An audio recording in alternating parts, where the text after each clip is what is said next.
violent du 17 avril 2012 détruit 90% de la production arboricole, paralysant de nombreux vergers de la région de janvier à août. Une baisse d'activité de 50 à 90% pour les permanents et de 100% pour les saisonniers. Un coup dur pour les coopératives agricoles. La Martinoise et Fruits du Berry, implantée dans le Haut-du-Berry, et Fruits Touraine, implantée en Indre-et-Loire. Le Conseil régional, la Directe du Cher et du Centre, Opcalim, COP de France, Pôle emploi et les dirigeants des coopératives se mobilisent pour sécuriser l'emploi. L'objectif est clair. Lutter contre la précarité pendant l'arrêt d'activité en proposant des outils personnalisés pour accompagner la reprise du marché. Pérenniser et sécuriser les emplois permanents et saisonniers. Accompagner le changement pour les coopératives agricoles.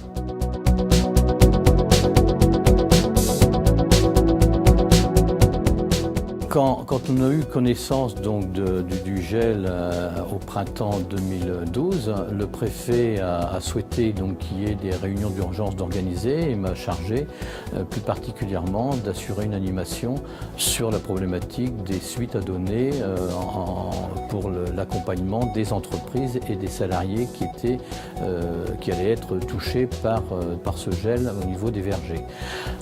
Donc on a fait deux réunions, d'une part avec l'ensemble des salariés concernés par les salariés des coopératives agricoles, arboricoles et aussi des salariés qui travaillaient dans les vergers. Et on a fait une réunion avec l'ensemble des employeurs, des arboriculteurs et les directeurs des coopératives arboricoles. Et ensuite, on a travaillé plus avec des techniciens du conseil régional, de la Directe au niveau régional, de Pôle emploi, d'Opcalim. La volonté du conseil régional a été depuis le début de pouvoir sécuriser les parcours professionnels des salariés et notamment les salariés les plus fragiles, les plus fragilisés par des situations. Donc la situation qu'on évoque là, c'est la situation d'une crise due au gel. Donc qu'est-ce qu'on fait dans ces cas-là? Est-ce que finalement la solution c'est le chômage et après des difficultés finalement pour l'ensemble des personnes concernées, ou est-ce qu'on trouve une autre solution? Voilà.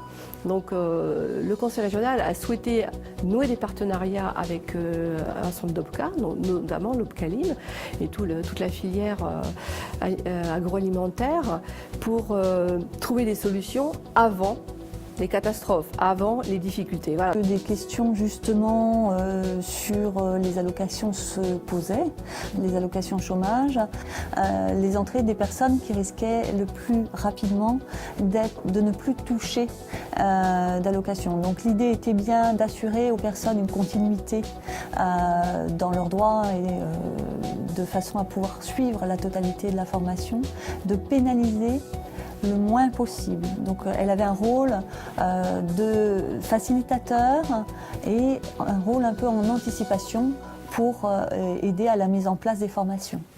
Donc ce projet, ça a été un lieu de rencontre entre différents acteurs. Déjà le choix de la direction de la coopérative de limiter le chômage ou le chômage partiel en mettant en place de la formation pour ses salariés permanents ou intérimaires, en sachant que la notion intérimaire est due essentiellement au cycle de production. Les services de l'État qui sont venus appuyer ce programme de formation, mais avant tout la variable essentielle est quand même les individus, les salariés, parce que c'était eux qui allaient recevoir la formation et il fallait leur faire prendre conscience, en tout cas lever certains freins, blocages, que la formation, ils n'allaient pas retourner à l'école comme autrefois, c'était vraiment une formation professionnelle, c'était un acquis pour eux-mêmes et une évolution. Et donc, dans cette offre de service, il nous a paru important, dès le début de projet, de solliciter la mise en place d'un diagnostic par coopérative. Ce diagnostic visait à avoir plus de visibilité sur les actions que nous pouvions mener, puisque chaque coopérative avait son contexte, même s'ils avaient un problème qui était le même. Opcalim avait un prestataire qui était déjà sélectionné pour ce genre de projet, parce qu'il avait une expertise pointue pointu donc du diagnostic en compétences formation et donc ce partenaire était Bruno Bernardo de l'IFSIL. Il a mis en place le diagnostic dans les 3 coopératives. En fait, c'est poser 2 véritables questions. Que vont devenir les salariés pendant la non-activité? Et très rapidement, la question qui suivait derrière, c'était et si la coopérative perd ses compétences pendant cette période d'inactivité, comment allaient-ils reprendre leur activité la saison suivante?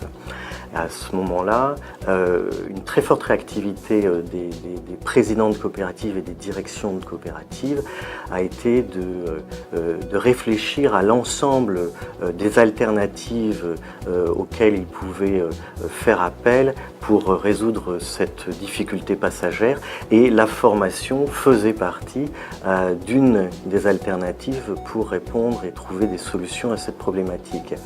Opcalim est intervenu évidemment en amont et m'a très rapidement sollicité pour mettre en place un diagnostic compétences formation ou emploi compétences formation, et très rapidement, dans le cas très précis de cette coopérative, j'ai fait le choix d'aborder ce diagnostic avec une dimension stratégique, et donc c'est devenu véritablement un diagnostic stratégique emploi compétences formation.